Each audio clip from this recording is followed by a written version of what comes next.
All right, folks, we're probably going to wait to get firmly started before I give it to Nina in about 30 seconds here, maybe a minute. But I wanted to take the time to introduce ourselves. My name is Allison Sardinas. I'm the Director of Public Affairs at the Center for Election Science, a national nonpartisan nonprofit dedicated to advancing approval voting and just good voting method reform overall. We are very happy that you are here to join us for our inaugural Civic Engagement Summit. We are probably going to have folks trickle in throughout, but in lieu of time, we wanted to welcome everyone. Please introduce yourself in the chat. If you have any questions as well, we're going to have a very packed discussion today, and we're kind of going to go from one speaker to another. We don't want you to wait and hold your questions until the very end. Please feel free to put them in the chat. We'll pin some. We're encouraging all of our speakers to engage with folks in the chat as well. So if you have specific questions, make sure to put them as soon as they pop up in your brain. We would love to answer them. Oh, perfect. I'm seeing some folks in the chat saying hello already. Good to hear it. All right. Just some really quick housekeeping rules before we go forward, please. No spamming, no remarks. We are trying to keep this an open and happy conversation, introducing approval voting and voting reforms to new folks, and then also our existing community. And we're really happy to see you here today. Oh, perfect. Have some folks who we haven't seen in a long time. Hi, Ted. And with that, I would love to pass that to our CEO, Nina Taylor. Thank you so much, Allison, and good afternoon, everyone. Thank you so much for joining us for our first Civic Impact Summit. We are so happy to have you join us and hear directly about our various initiatives and campaigns we have moving forward to bring better voting to communities across this country. If we've not met, my name is Nina Taylor, and I serve as the Chief Executive Officer for the Center for Election Science. And I want to first welcome the many new faces here today. This event isn't just a place to talk about change. We're here to build community with people who want to build a better democracy. Whether you are a seasoned reform advocate or just starting to learn about our space, we believe in the power of better voting methods, and I really am thrilled to welcome you into our space. If you feel comfortable, please pop your cameras on and wave. And as Allison mentioned, drop in the chat where you're calling from. And if you're representing an organization, we'd love to get a link to your organization and learn a little bit more about your work. We have a lot of resources to share, and we hope that you're able to learn more through us about approval voting and its potential. Most importantly, this is a collaborative effort. We really do want you to share your work with us. Your questions and your energy is what makes this movement strong. We are a reform that is compatible with many other reforms, from audit reforms, open primaries, citizen-led assemblies, proportional representation, combating redistricting. We are open to explore with you to elevate a coalition-based movement that reflects the diversity of our communities. When I joined CES, January of 2024, three things stood out. The amazing dedication of the CES staff who innovate and go above and beyond in mission-driven work of the organization. And as a group, they are witty and smart, and they have perfected the pivot. I also noticed the passion of this community to openly debate, share ideas, and collaborate nationally. And I quickly realized that our story, our shared story, is the story of the underdog. My daily realities involve advocating for approval voting, which is a simple, powerful reform that allows voters to select all the candidates they approve of. And this work is important because the current system is holding back our democracy. It forces voters into a false, compelling them to vote strategically rather than honestly. And this suppresses genuine political expression and consistently rewards extreme candidates, a setup that, of course, doesn't reflect the realities of our diverse political views. And we can fix this. It requires both precision and pressure. And so our precise solution is approval voting. It's simple, it's a powerful reform that shifts elections away from division and towards consensus, giving voters their voices back and ensuring the winner has true and real broad support. And we apply pressure through rigorous data-driven action. We ground our work in policy insights. We invest in citizen-led campaigns. We train coalitions and conduct research to show that approval voting works better. And since 2011, the Center for Election Science has been laser focused on this mission, evolving into a national movement that has successfully partnered with communities across this country, from Fargo to St. Louis, to implement approval voting. The irony and the source of my deepest professional frustration is this: the greatest obstacle to better democracy isn't the entrenched political system, it's the monopoly that has developed within the reform ecosystem itself. We're operating in a world where for many voters, donors, politicians, and even activists, only one alternative voting method has ever been presented. And this singular focus starves innovation and hampers down the adoption of many of the alternative voting methods that we have signed on with us here today. I find that we face this uphill battle of re-education. The question we and I constantly hear isn't, what's the best reform for my community, but isn't this just RCV? And what we see in the landscape is that donors in the philanthropic ecosystem are effectively bankrolling a single brand instead of investing in the overall market of civic innovation.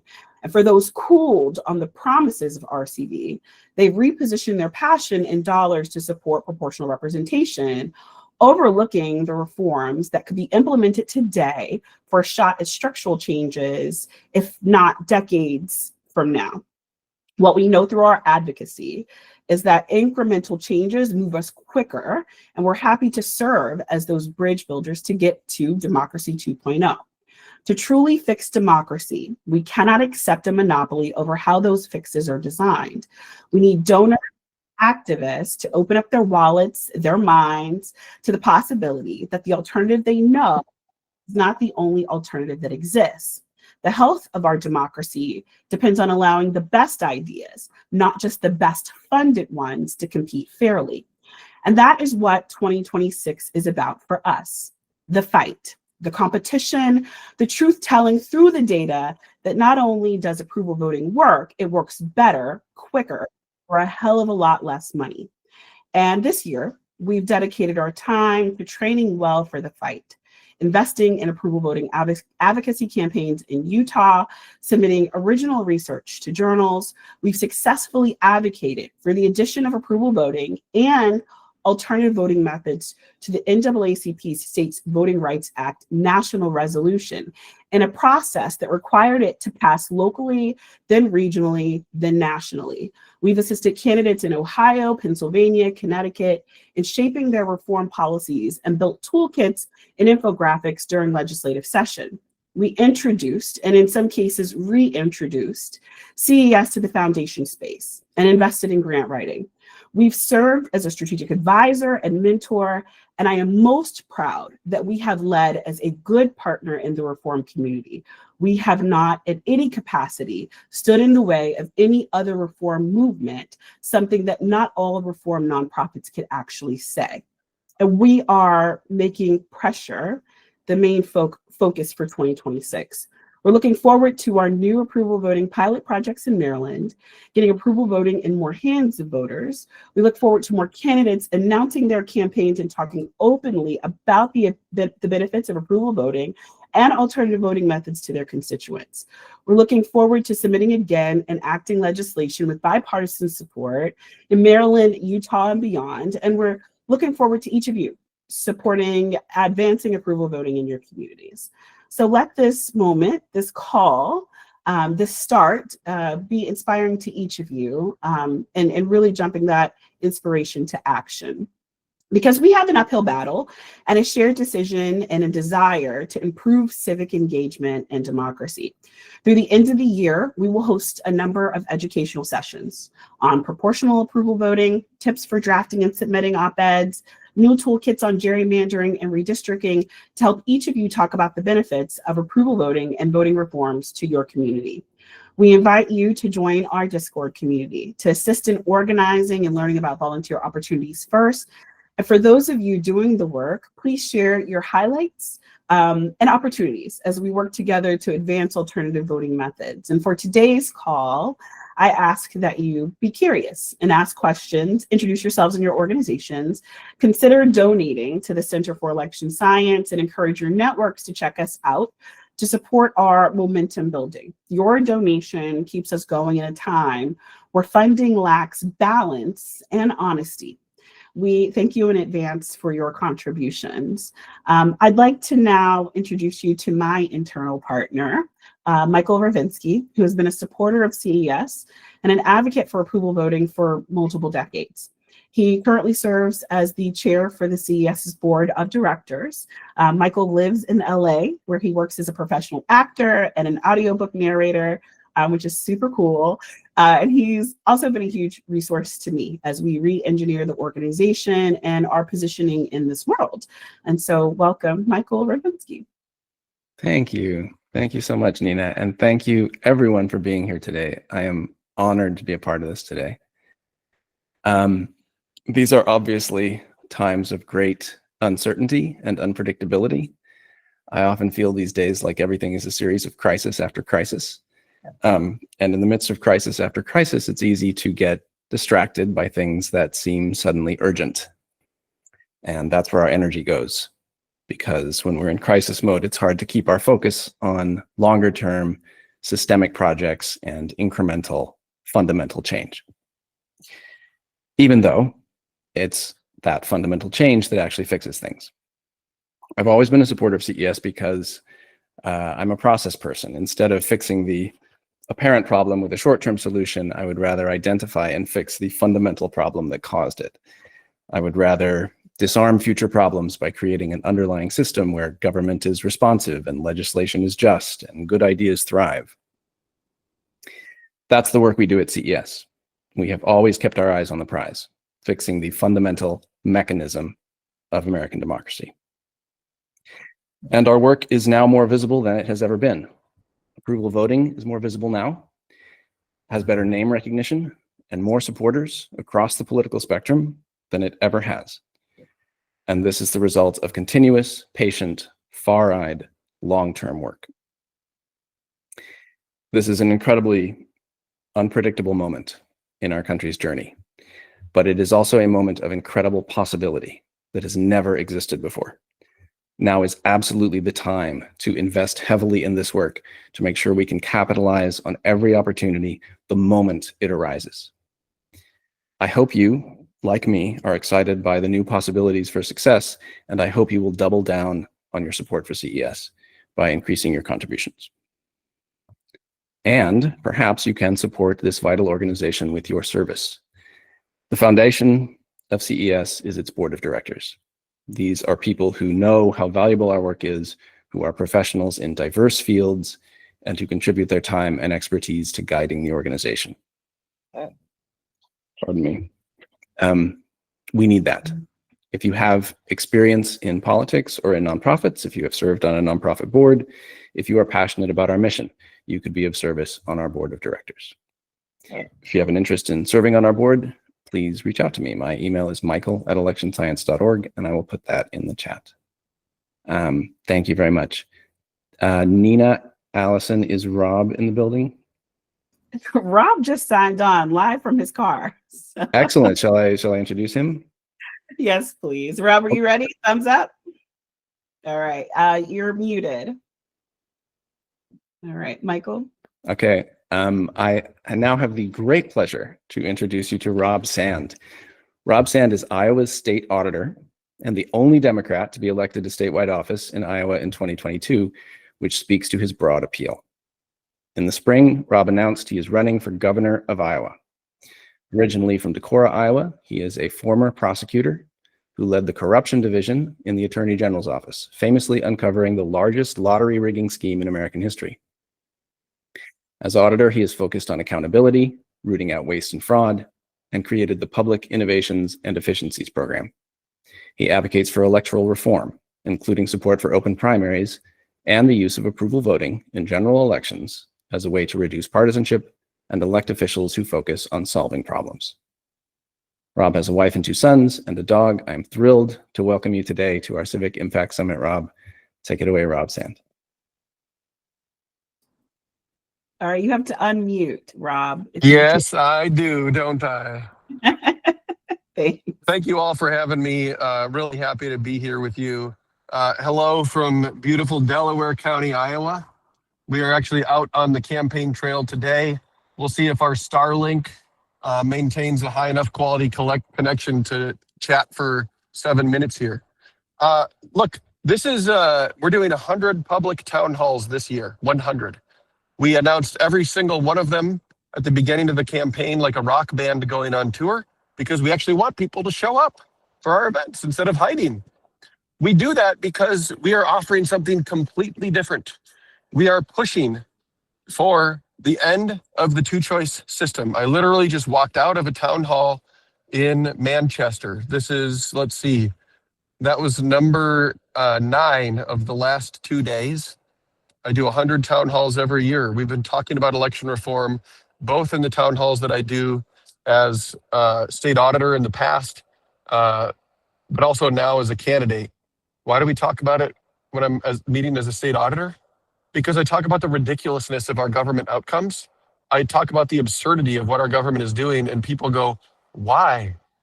Why do they do this? Why do they think that they can get away with this? And the answer is, we have a broken two-choice system. That means that our elected officials don't have to solve our problems to get reelected. They can just demonize our only other option. And that neither, frankly, the Democratic or Republican parties solve enough problems to deserve a monopoly on our choices. And you know what? Every single head nods. They all say, yep, I'm ready to be done with that. So what are we doing? Look, this campaign's pretty simple. I know that a lot of people say, oh, Democrats in Iowa, it's pretty tough there. Well, sure. But as Michael mentioned, I was the only Democrat to win statewide in 2022. I also won in 2018. For 7 years prior to that, I prosecuted public corruption at the Iowa Attorney General's office, including uncovering the largest lottery rigging scheme in American history. So people know that I have a record of accomplishment, but also a record of accountability for people in positions of trust and power in society. And the two-party system is no different. I look at this and I say, there's no reason to do this. The time has come for it to end. And people are absolutely ready for that. Now, it's a little bit harder to get across the line as a Democrat in Iowa, but when people hear me talk this way, they understand that at the end of the day, I'm wearing the party affiliation, but I don't have bosses out in Washington, D.C.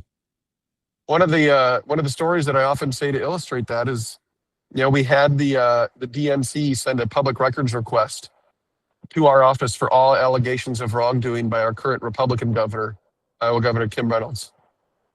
We sent them back a null set, said we can't do anything. We shouldn't give you anything we don't think under Iowa law you're supposed to get it. They sent the same records request a second time, like we hadn't seen the letterhead, like we hadn't noticed who it came from. We know who it came from. Same answer. We shouldn't have political parties that believe that they are the bosses of this system. We should have the people in charge. And when we have the people in charge, I just walked out of there and I just explained what the impact is when you have approval voting. I said, politicians, even the most cynical, dark-hearted ones of the bunch, will have a reason to actually be nice to their opponents. And they will have a reason to be honest about their opponents' records, because they want as many of their opponents' hardcore supporters as possible to also approve of them. And at the end of the day, what it means is that we would have politicians that behave more like, get ready for it, regular human beings. And a woman in the audience literally goes, amen. And another man at a different part of this just started clapping. People are ready for this. It is not complicated. They understand it intuitively. They are ready to go. All we got to do is keep talking about it. We'd love to have, I'm glad to tell you about our candidacy and tell you about this campaign, because if anyone's interested in helping, we'd love to have your help. But I think that Iowa is a great place to push for this. We've had a proud tradition of political reform, telling politicians, yeah, we just don't trust you that much. First state in the country to have an independent redistricting commission to prevent gerrymandering. That came from Iowa. First state in the country to have merit-based judicial selection system. That came from Iowa. And we have a number of other reforms too that we have pushed that just make government work better for ordinary people. This to me seems like the natural next step for the state of Iowa in that proud tradition of saying no to politics as usual. So this is something I'm passionate about. Nina heard me spout off about it when we met. I could go forever. I know I've got just 7 minutes, but I want to say to all of you who are also active in pushing for this, I do believe it's a really important part of our future. I think that when we talk about ballot freedom and the next big emancipation struggle, it's the idea that people who are frustrated with their political parties from across the political spectrum can come together to actually battle against both of those parties and end their shared monopoly at the ballot box. This is going to be a push that we make the whole way through this entire campaign. And I passionately believe in it. And every time I talk about it to a bunch of people who've never heard about it before, they say, amen, sign me up. That's about 7 minutes. If it's not, it's close enough. It is. Thank you so much, Rob. I'm wondering if you would be open to just taking a few questions and maybe even some questions from our folks before we head to the next segment. And so it was like the easiest conversation to have. We chatted before you announced, and we kind of just talked about our shared interest in this work and how important this would be for, I think, the reform community as a whole. And so assuming you were elected governor, what's your first step for introducing election reform given the Republican control of the Iowa legislature? And how do you plan to build a bipartisan and, quite frankly, nonpartisan coalition for something as fundamental as changing the state's voting system? So there's other good organizations that have been at work on this for some time. Better Ballot Iowa advocates for election reform in the state of Iowa. Their membership is, I believe, now in the tens of thousands. And there's other people in the state who are also pushing for this. And they've done a good job of building cross-party coalitions, the kind of people that you need to get this done. I'm also a believer in the idea of litigation strategies. I think that there's some things in the Iowa Constitution that would help promote and protect this kind of effort to make sure that political power is in fact rooted in the people as opposed to political parties. And I think that a litigation strategy that's successful, combined with me being governor, means that the reforms that would have to be made if the current system is said to be unconstitutional would move exactly where we want to be. That's good for everybody, other than, the 15 people who really enjoy the power that they hold right now in Iowa. Absolutely. So many Iowans are deeply entrenched in one of the two major parties. And I learned about some of the issues that you even faced in going into these ruby red districts to just kind of talk to people as a candidate, and how some of those folks that invited you got their hands popped, for actually inviting you and listening to what you have to say.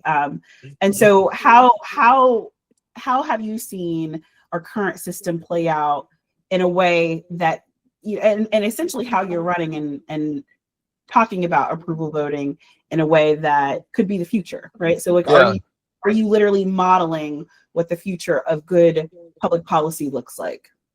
Yeah, I'm doing my best to do that in a system where most of the incentives run the other way.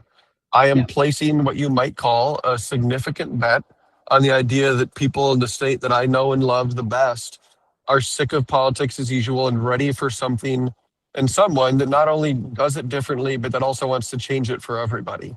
I believe that that's true. And you're exactly right.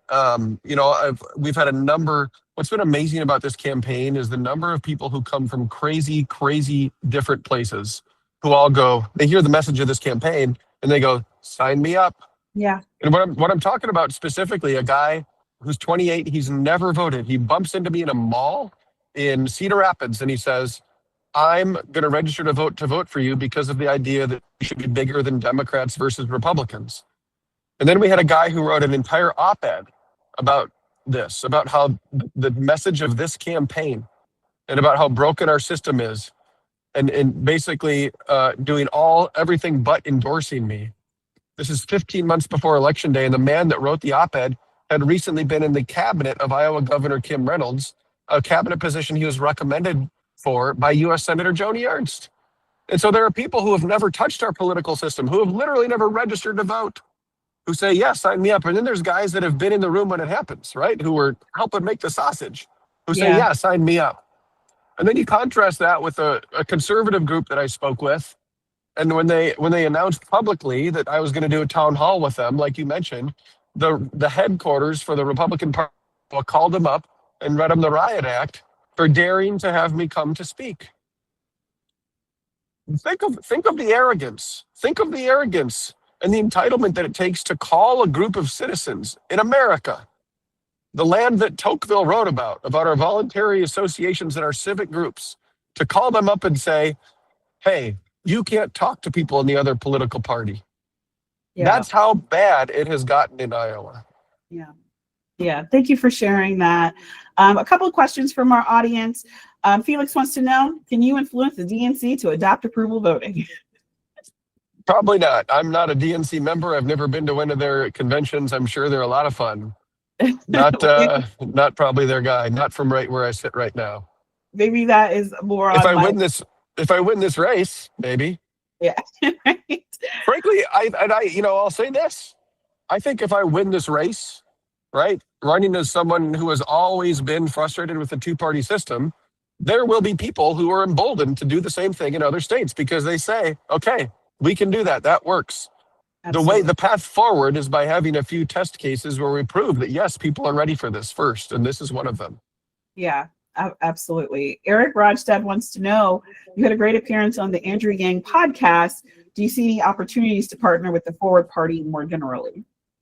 I really like Andrew Yang. You know, we disagree on the idea in general of starting the third party versus working within the system to push the reforms that we can have the third party. I'll collaborate with anybody on anything if it's I think is going to move things forward. Yeah. And Neil wants to know your thoughts around risk limiting audits and proportional representation. Proportional representation, I like. It would be better than what we're doing now. If people ask me about that, that's what I say. Yeah. I think that a single open primary coupled with approval voting at the end does a heck of a lot of good to get us to where we need to go. Would I oppose proportional representation? No. But I think the ability to convince people and explain to them a public primary followed by approval voting is very simple. And proportional representation is not complicated, but not as simple. I guess I'll just put it that way. All right. And final question. Would you recommend to other candidates, because we've actually got some folks on this call who have yet to announce, would you recommend to other candidates to include approval voting or voting reform as a part of their policy platform? Yes. Strenuously. Absolutely. Look, people are pissed off. And of course they are. Is there anybody on this phone call that's not fed up with politics? Right? So is everybody else. So show them that you genuinely feel it, and that not just you feel it, but you want to do something about it.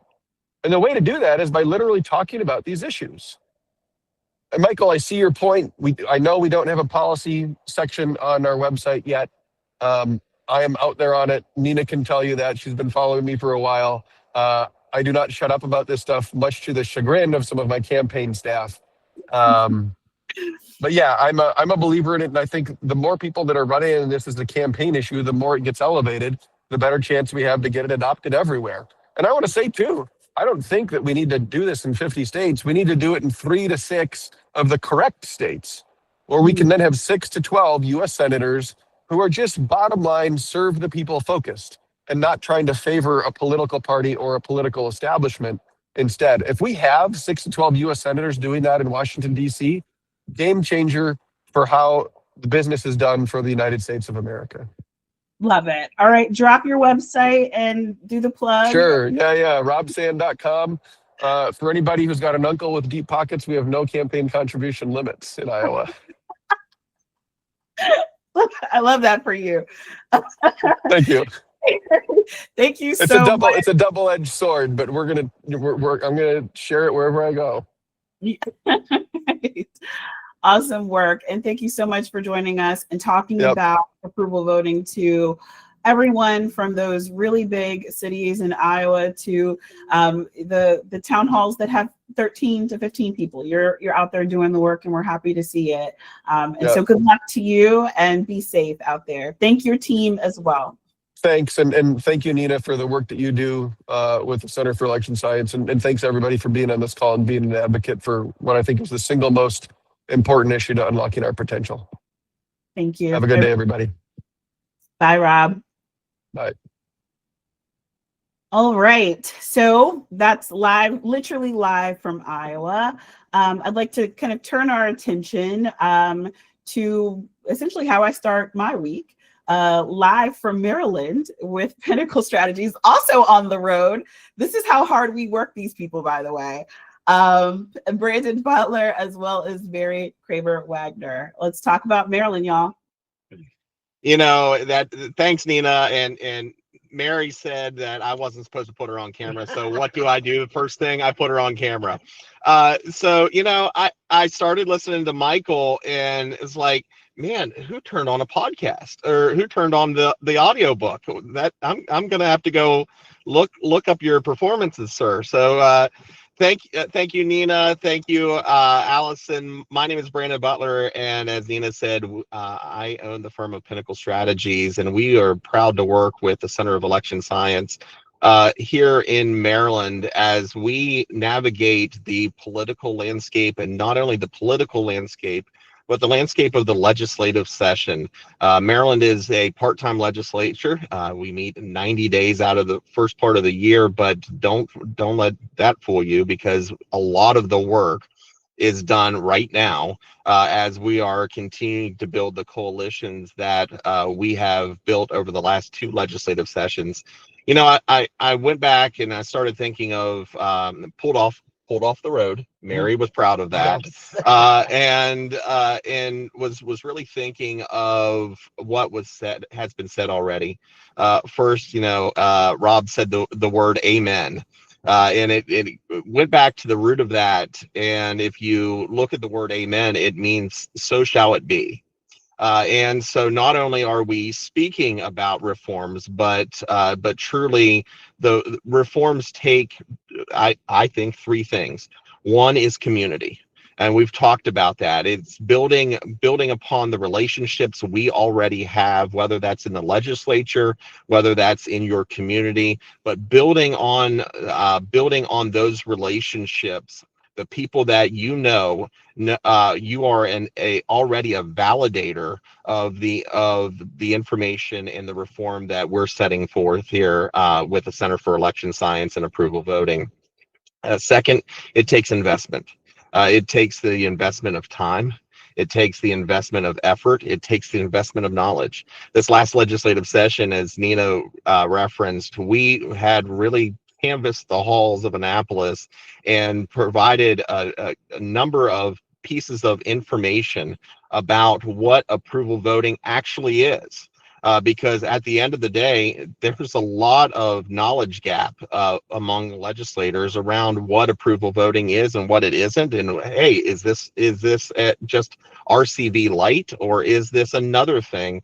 And so we were able to not only tell the story of approval voting, but also tell the story about how this is different than RCV. making that distinguishing characteristics between RCV that's costly, whether that's in that knowledge investment to voters, whether that is in whether or not RCV works within systems, the systems that are already in place for voting, and so. It's that time, effort, and knowledge that requires investment, as well as let's face it, as well as donations. And finally, its impact. When we started 2 years ago with the Center for Election Science, I went to a Republican to put forward a bill in Maryland. Imagine that, a Republican that not only it was somebody that was a adopter of common sense approach, but honestly was a guy that was all about community. In Senator Mike McKay, he has been our supporter and our sponsor of legislative efforts, and really focusing on building that bridge from communities to municipal races, and then working our way up, building on CES's grassroots movements that you've been able to capitalize on other states. And so we are pushing forward. Speaking of municipalities, we're having conversations with municipalities every day, talking about about how approval voting is a lot different. A lot different than what you may have heard of other reforms that are out there, and so we look forward to continuing our work with the Center for Election Science. Nina and Allison, we thoroughly enjoy our Monday mornings, and that's a little bit of what's happening in Maryland. Thank you so much. And we're looking forward to continuing that work next year and deepening not only the impact in terms of how we present, during legislative session, but really getting approval voting in the hands of voters in Maryland. All right. Thank you so much. I'd like to now pivot over to St. Louis. So I'd like to introduce Felix Sargent. Felix is a seasoned engineering leader who builds high-performance teams and scalable software while advocating for better democratic systems. And so Felix has served as a former chair for the Center for Election Science and will now share data insights from St. Louis. Over to you, Felix. Thank you so much, Nina. And I want to say thank you so much for putting this all together. It's been really excellent seeing all the different speakers, and I've never been more fired up about the momentum that we have as CES. So I'm excited to go over some of the data. So I'm going to be showing my screen. Hopefully that should all pop up. And so this is the website I put together called approval.vote. This is inspired by Paul Butler's rank.vote, which goes over ranked choice voting elections. And it's important, I think, to start off with this history, because when you look at ranked choice voting, you have these, I want to go back to the San Francisco election with Ed Lee a long time ago. You have these elections where there are a ton of candidates and a ton of different runoffs, and then you see people get eliminated one after the other, and you have this very long Sankey diagram as some votes will then flow down into different candidates as they're eliminated, till eventually it ends up picking a candidate. And all of this data and all of this insight is only available not just from the summary, from the total outcome. You have to have the cast vote record. And the cast vote record is sometimes it's an actual image of every single ballot that you have. But it's like, how did the actual marks happen on the ballot, as opposed to what happened when they were all summed up. And the cast vote record gives us the best window into the minds of the voter when they're at the ballot booth. And the reason that this is so important is, well, one, it allows us to generate these reports for things like ranked choice voting, but and even more importantly for ranked choice voting, it allows us to identify scenarios where the winner of the election was not the winner who would have beat everyone head to head. this, of course, is a very important thing to know about when a voting method is actually failing, because you cannot get that from the basic summary. But the interesting thing is, when we got approval voting passed in Fargo, North Dakota in 2018, and even in St. Louis, they were using old voting machines, and they don't have past vote records, and so we couldn't get that kind of data. All we could get was the summary information, where you just see who won, which is useful as a catalog, but it's not able to generate the kind of interesting data that we really want to take a look at. But here it is, rendered in website form, the cast vote record data. The most important thing about this data is it allows us to prove to people that bullet voting is not a concern. This is one of the major things that the ranked choice voting proponents will say is, well, if you can vote for anyone, people always have their favorites, and why wouldn't they just vote for their favorite? And the answer to that, to prepare you for that conversation, is always, that would be great, but people don't vote for their favorites. People vote for people vote for the lesser evil candidate. They vote for who they think they can beat the person they hate the most, as opposed to what they really want. Now, under an approval voting election, you never have to worry about voting for your favorite, because every candidate runs independently. And this is exactly what we see in the data, where candidates are able, the majority of voters who vote still voted for just one candidate in that election. So, for example, 61% of the votes were for Kara Spencer, only approved Kara Spencer. But there's still 30% vote with two votes. Then there are some people who vote for like not just Kara Spencer, but also Tashara Jones and Mike Butler, but not Andrew Jones for whatever reason. And then it means that we can get these interesting correlations here. So we can see that Mike Butler and Andrew Jones had a lot of the same constituency. The co-approval matrix I found especially interesting, because while we don't have preference here, what we can tell is that people who voted, let's say you really like Andrew Jones. Well, you might think, well, I voted for Andrew Jones, but I'm also going to vote for Mike Butler, because so Andrew Jones and Mike Butler have 45% co-approval. Then you also see that Kara Spencer is also widely liked. So maybe I voted for Andrew Jones, but I also voted for Kara Spencer. 67% of voters who voted that way came out with that income. Now, you can say, well, I voted for Kara Spencer. Just because you voted for Kara Spencer does not mean it's very likely that you're going to vote for Andrew Jones. But my favorite thing in all of this data is the anyone but analysis.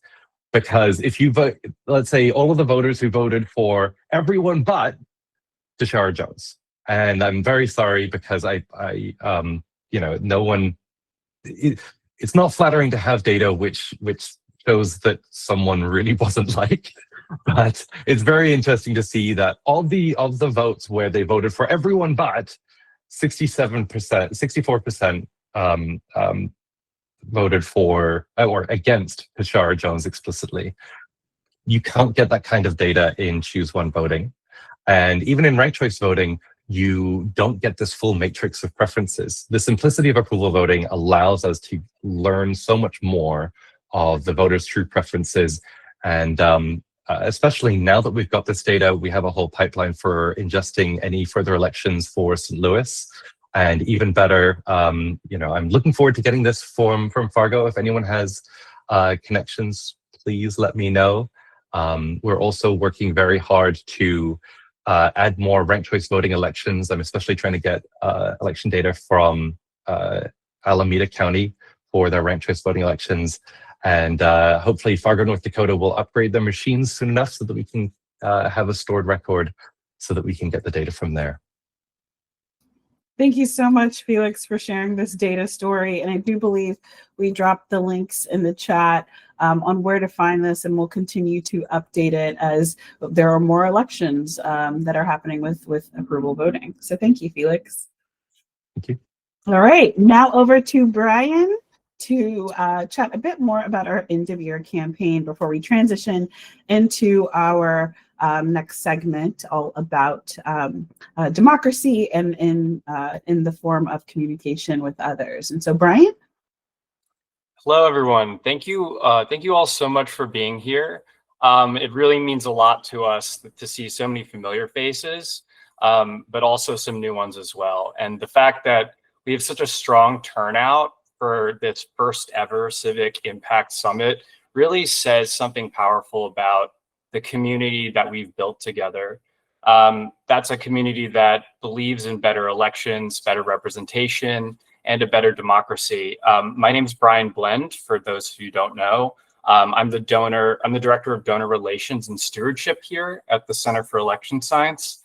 I've been working in the democracy space for a long time. I even knocked on doors when I was 16 before I could vote to canvass in elections. And I've never felt more at home than fighting alongside you all for a future that gives Americans the leadership it deserves, because as it was stated before, voters really don't feel that our leaders represent us. But the truth is, we are facing a tough funding landscape.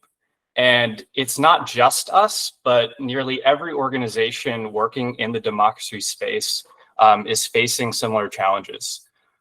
So earlier this year, federal and private funding streams, they started to tighten, and they continue to tighten.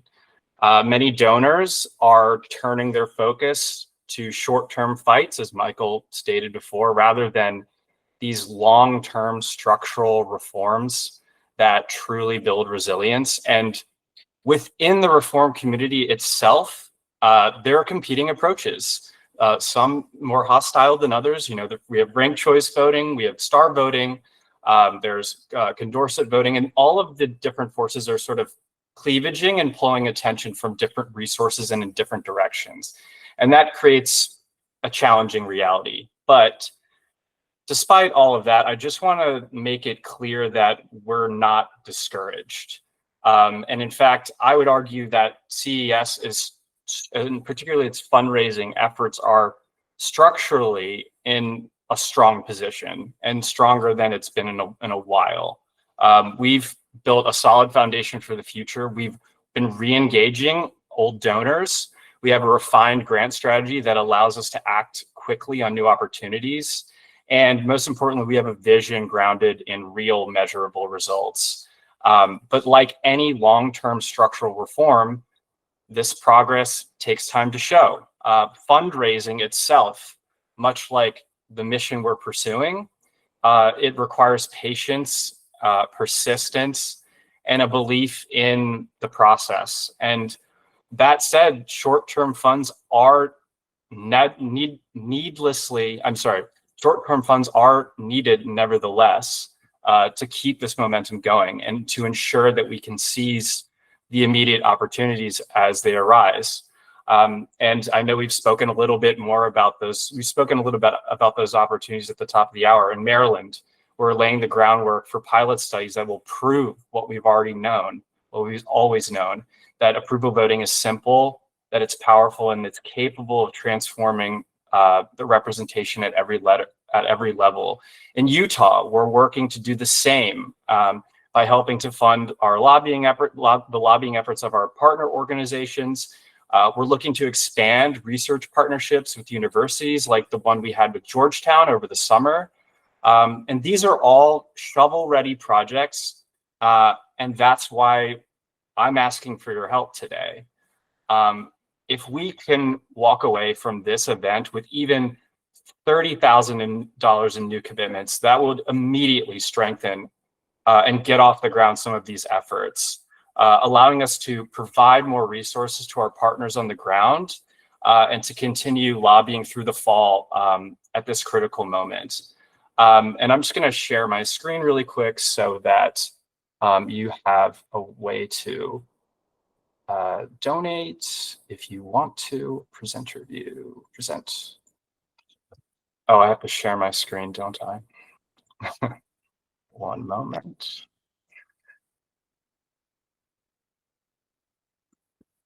Can you all see that? Let me know if can you guys see that or not? Turn on camera. I can see you, but I can't see your screen. I can't see my screen. I'm not sure why that's not working, but that's okay. Yeah, if it's helpful, Allison has dropped the both. Allison has the links. Yeah. And the donation page. Yeah. So if you would like to support our work today, there's a few easy ways to give.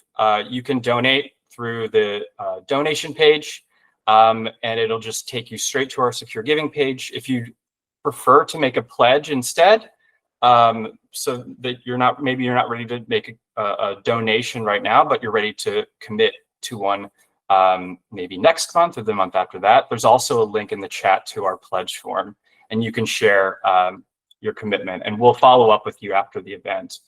And for those of you who are giving through donor advised funds, our EIN number is located on our giving page, and it's quite easy to see, and it makes those DAFs simple to process. So I just implore you to, if you're able to, choose to give. Every contribution, brings us closer to building a fairer, more representative democracy. And I just want to thank you for your time and your trust and your belief in this mission. Together, we're proving that reform isn't guaranteed, but that it's also funded as well. So thank you very much. Awesome. Thanks so much, Brian. And I appreciate all the hard work that you do in raising critical funds for our campaigns. I'd like to now introduce you all to Micah Erfan. Micah is a JD candidate of the University of Virginia School of Law, a policy advisor to the pro-democracy media company Mockler Media, and co-founder of the Siren Creator Network. He previously served as an elected member of the executive committee of the Texas Democratic Party and as a Biden appointee to the platform committee at the DNC. Micah will address rallying youth support to advance approval voting, the role of social media and advocacy, and the need for Democrats to take serious consideration of alternative voting methods. Welcome, Micah. Thank you so much, Nina. I remember somebody putting in the chat earlier whether Rob could work on getting the DNC to adopt approval voting. So this is more my domain. Of course, approval voting is something that needs to be a bipartisan thing that we're advocating for on both sides of the aisle. But I think it's also important for us to have specific strategies to target particular political parties. And I believe this because of some experience I've had. Before working in the kind of democracy space, I've been working in the housing space for a couple of years now. And I found that we did not have very much success in the YIMBY movement until we had a deliberate strategy to actually outreach to Democrats. And I'll give you an example. In the state legislature of Texas, we advocated for the same set of four bills, 2 legislative sessions in a row. The first legislative session, we got almost no Democratic support. The second legislative session, we got almost unanimous Democratic support. And actually, Democrats were the leading sponsors of some of our bills. What was the difference? Well, we started making an independent case to Democrats based on their values and the way they view politics to vote for this legislation. And I think that's particularly important. Whenever you look at the Democratic Party right now, Democrats are extremely concerned about our institutions and our democracy.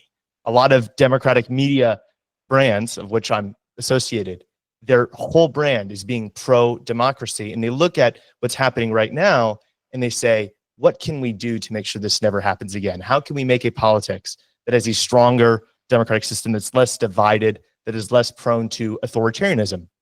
And so I expect whenever Democrats come into power, the federal government again, and also Democrats when they come into power at the state and local levels, they're going to be thinking about what we can do to strengthen our institutions. We actually saw this under the first Biden's presidency. One of the first pieces of legislation that they supported was the For the People Act, H.R. 1, which is about democratic reform.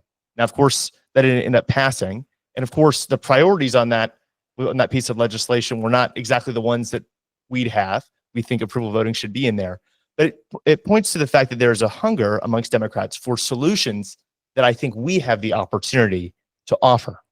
And so that's why I think it's incredibly important for us to be getting out op-eds, to get on podcasts, and also to be posting on social media increasingly Democratic staffers, Democratic political operatives, even politicians are permanently online. I get DMs from politicians every so often that are like, what is this thing that you're talking about? So it is incredible how much you can do just by posting on the internet. Ultimately, the only enemy to us making progress, especially in Democrat-controlled areas, is hearts and minds. And those are hearts and minds that we have the opportunity to change. And I don't think that we have to focus on tearing down RCV, thankfully enough, because most people still have no idea what that is. And even if they do know what it is, many Democrats don't support ranked choice voting because they've seen how burdensome it is. Of course, we have to make an argument in some cases to Democrats that are convinced of RCV. I've converted some people. I know we've all converted some people. But one of the best arguments that I found against ranked choice voting with Democrats that are fans of the idea is to point out how long it takes for ranked choice voting elections to be tabulated, right? It's not a precinct summable system. So you need to get every single ranked choice voting ballot in order to have your multi-round count. And that is extremely problematic because, as we know, whenever election results are different than the first round, or whenever election results take a long time to tabulate, there's allegations of fraud. There's allegations that something suspicious is going on. And for a party that is very much concerned about authoritarianism, about elections being overturned, it would be very strange for Democrats to support a voting system that gives credibility and gives more air to those talking points. So I found that's been very effective. But ultimately, we just need to get the message out. I think that we have the opportunity, if we really beat the drum about approval voting and get it in front of the right people, to seriously change the agenda of the Democratic Party to include approval voting as one of its basket of policies to fix our democracy. And I'm working on it. If you're interested in getting involved in that, make sure to send me a message. I'm happy to meet with any of y'all. Thank you so much. Thank you so much, Micah. I like the terminology basket of policies. Like, we want to be in that basket. So thank you.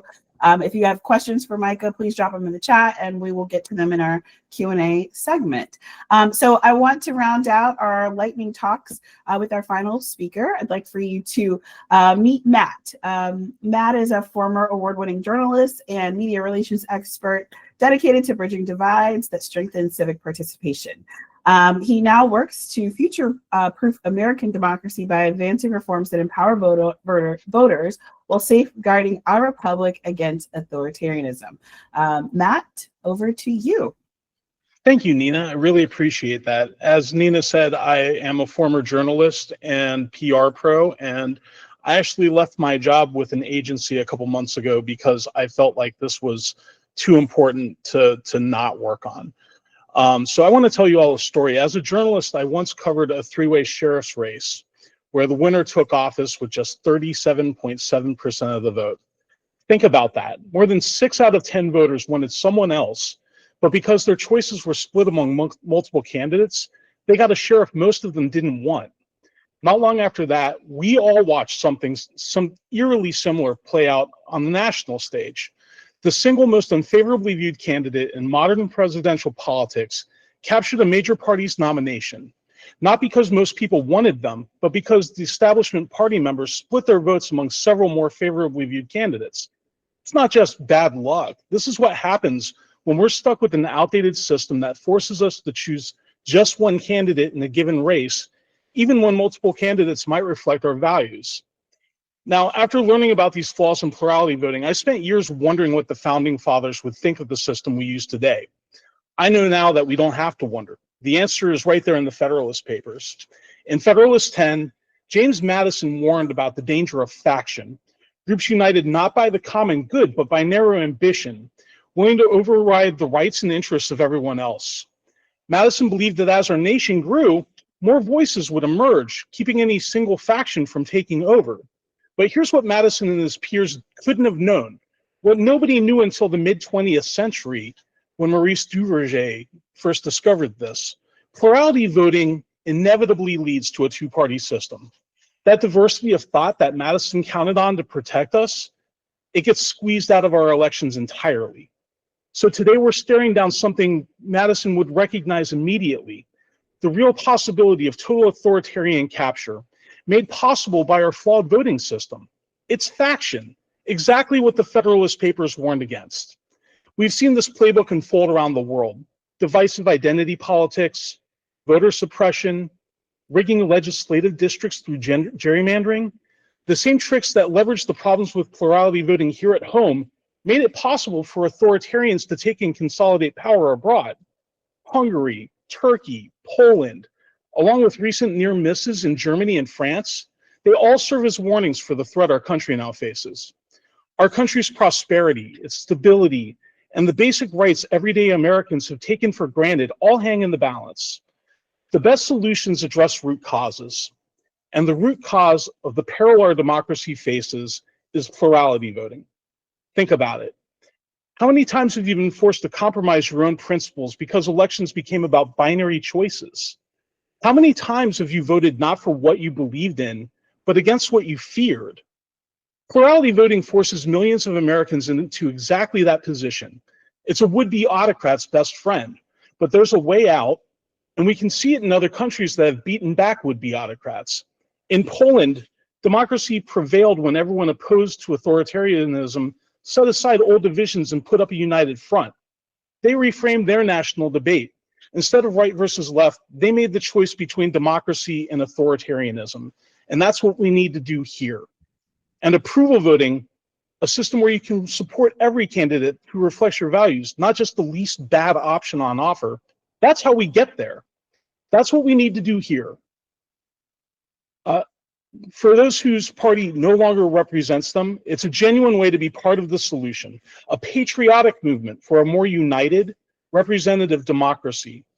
For sidelined voters who don't see themselves in the current system, it means they can finally support candidates who actually reflect their values. So to be clear, approval voting can't be implemented in time for the 2026 midterms across the country. I realize that, but what we can do is have it serve as our rallying cry, a call that can mobilize voters, build momentum, and forge the congressional firewall we need to keep the guardrails of democracy in place while the threat is most acute. Our political views don't fit into one tidy box. They're complicated, nuanced. We care about economic opportunity and environmental protection.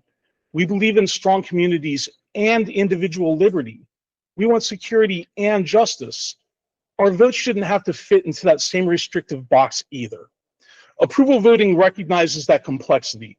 It puts power back in the hands of voters. It makes every choice count. It makes broad appeal the winning strategy instead of just firing up your base. This is about more than just electoral mechanics. This is about what's possible in America when we refuse to accept that division and dysfunction are just how things have to be. The choice is ours. We can accept the status quo and watch as authoritarian capture becomes more likely, or we can do what Americans have always done when faced with an imperfect system. We can make it better. Plurality voting got us into this mess, but approval voting can get us out by changing what's possible in America, by upgrading the way we choose. Time for half measures is over. The time for bold action is now. Let's change what's possible in America by upgrading the way we choose. Thanks. And thank you, Matt, so much for dropping the mic. That's fantastic. Oh, thank you so much, Matt and Micah and Michael and Felix and Pinnacle and Rob Sand, the CES team. I want to pivot now to any questions you all might have for some of our speakers. Allison, I don't know if we have a few queued up in the chat. And if you are comfortable, raise your hand and come off mic and ask your question as well. I was going to say, we do recognize we're over time, so this is, you don't have to stay if you have other commitments. But we do have a couple in the chat. A lot of them actually were answered kind of contemporaneously by folks. And we had a couple for Rob specifically. But most of them actually were answered in the chat. So if anyone has any additional questions, feel free to sort of just raise your hand, pop up. And if you don't feel like sharing your face, you don't have to. You just put on your mic. Yeah, so it looks like Clay had a question for Micah. There's tons of talks in social media about how Dems can be more electable. How acutely do you feel an openness to fresh ideas on that? Yeah, so I mean, I think obviously Democrats vary a lot. There's like a huge diversity of Democrats. But I think increasingly you're having kind of a new group of Democratic politicians come up and challenge incumbents or retiring Democrats. And they tend to be a lot more open to these kind of ideas. And they also tend to be doing surprisingly well in a lot of areas. And so I think these people are probably like the key targets to make true believers, right? I think also there's too much emphasis that's put on getting Democratic politicians themselves to genuinely believe in policies, and not enough effort put into getting influential people in the party, political operatives, staffers to change their minds. Because in reality, most of the time, members are just voting with what they think their coalition wants. To point back to the example of Texas, the reason why all these Democrats went from voting against our housing bills to voting for our housing bills is not because they all had a sudden realization about how the housing crisis works. It's because they felt like voting for these housing bills was the Democratic position that their coalition wanted. And we need to make approval voting the pro-democracy position that the Democratic base wants. We can convince the base, we convince the staffers, we convince the groups, and the politicians will come along. Amen. I have another question here. This might actually be a really good question for either Felix or Clay, since you guys were here at our inception. It says it's a good question. It's from David Wenzel. I just wasn't here at the inception. That's all. Well, okay, then Clay. We have this question here. First exposure to us, wondering about how the center got started and the decision to focus exclusively on approval voting. Is there an umbrella organization or movement that focuses on supporting local orgs, working for any of the several reforms that are better than the status quo? Yeah, I can give a concise summary of all this here. So the Center for Election Science was born out of initially some of the work of a Princeton math PhD named Warren Smith, who still runs rangevoting.org and advocated primarily for score voting, or as he called it, range voting, scoring the candidates on like a 0 to 5 scale or what have you. But the work that he did in sort of analyzing this from a sort of different perspective with like computer simulations and related reforms like how to fix gerrymandering and things like this with algorithms, that got a lot of us inspired who come primarily from these engineering or math backgrounds. Like I'm a software engineer. And so for years we had this sort of online community, and mathematicians and engineers and some other people too kind of got together and debated all the different pros and cons of these different systems. But at a certain point we sort of said, around like 2009, 2010, we really, if we're going to have a political effect, need to sort of organize, create a nonprofit, be incorporated as a 501c3 and so forth.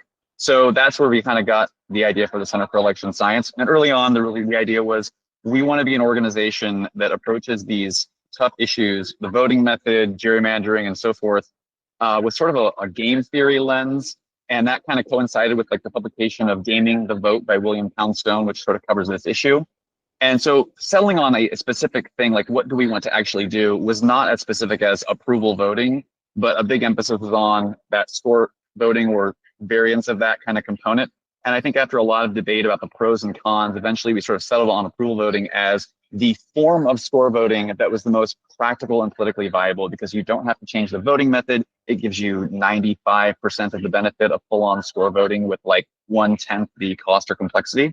And so that's kind of where we landed with that. So it wasn't to say this is what we're focused on solely, but to say that this is the one practical flagship reform that can sort of spearhead the movement. And of course, there are these other things we can talk about once we kind of win that battle, I think. So, oh, and as to the other organizations, I think like, you might look into the Equal Vote Coalition. Some of the people behind like sort of the star voting movement have tried to create somewhat of an umbrella or a network of peers who sort of advocate for different ways of doing things that are not just ranked choice voting.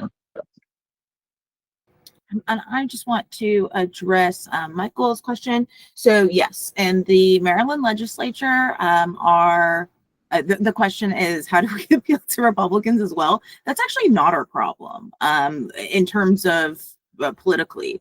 We find that it is more difficult to appeal to Democrats who already are enamored of RCV. and they don't know that we exist. They think that there's only sort of like a unilateral reform. So yes, in the Maryland legislature, our sponsor is Republican Mike McKay. In Utah, the pilot programs are being proposed by Republican counties and Republican-led cities. We have Senator Thatcher, for example, who, by the way, this work in Utah is being led by a man named Nate, who I think a lot of you already know. And this is not, it's completely bipartisan, but the people who are most interested in actually advancing an approval pilot are Republican senators.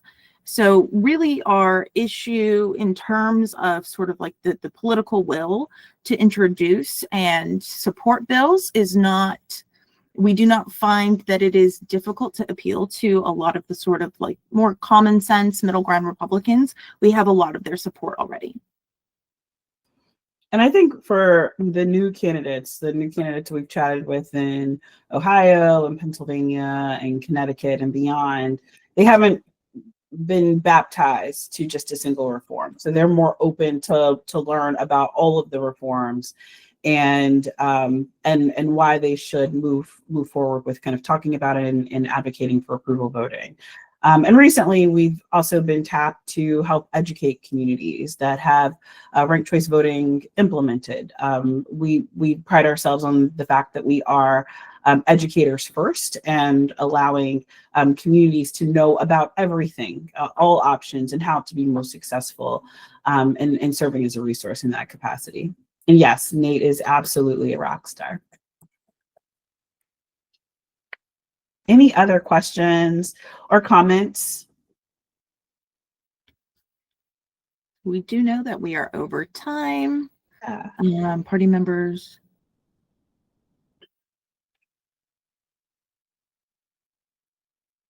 Yes, we are talking about that.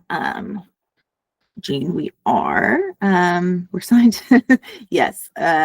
If you have any other sort of like last remarks in the chat, we recognize that we are over. We thank you all so much for joining us.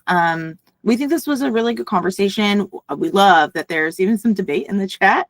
That really, it's a good sign of a nice, healthy democratic movement. And let's see, any other last questions? We can also connect if anyone wants to connect with us more specifically. We have a partnerships page. Let me just drop this all again, because we have that Discord that we chatted about.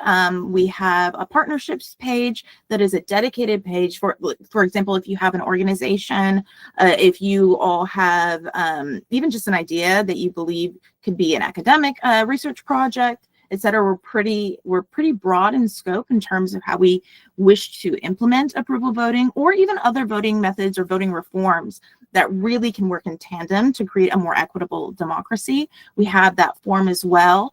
And we also have a listserv so you can keep up to date with some of our events. Like we said, we have that proportional rep event coming up with Felix and Clay, who you just heard from. I dropped that in the chat earlier, but I can drop it again. We're going to have a how to write an op-ed training, which, yeah, it's going to have how you write for an audience about approval voting, but more broadly, really larger concerns. Like, where do I place this? Do I think about reposting this? Should I consider a paywall? These kinds of more broad concerns, we're going to have those as well as it being tailored to approval voting. We're going to continue the education series throughout the fall into the winter. And we will continue our advocacy efforts as well in Maryland, really trying to re-up our partnership in Utah to ensure we get that across the finish line as well. And we have a lot of shovel-ready projects, a lot of research that we want to do. And so we thank you all for being here and being a part of this mission. Now's a critical time, as we know. And if you have any questions or would like to talk to any of us more specifically, I'm going to drop my email in the chat as well. You can just email us. We're pretty accessible and responsive and are very willing to chat further. So thank you all for joining us. We really appreciate your time.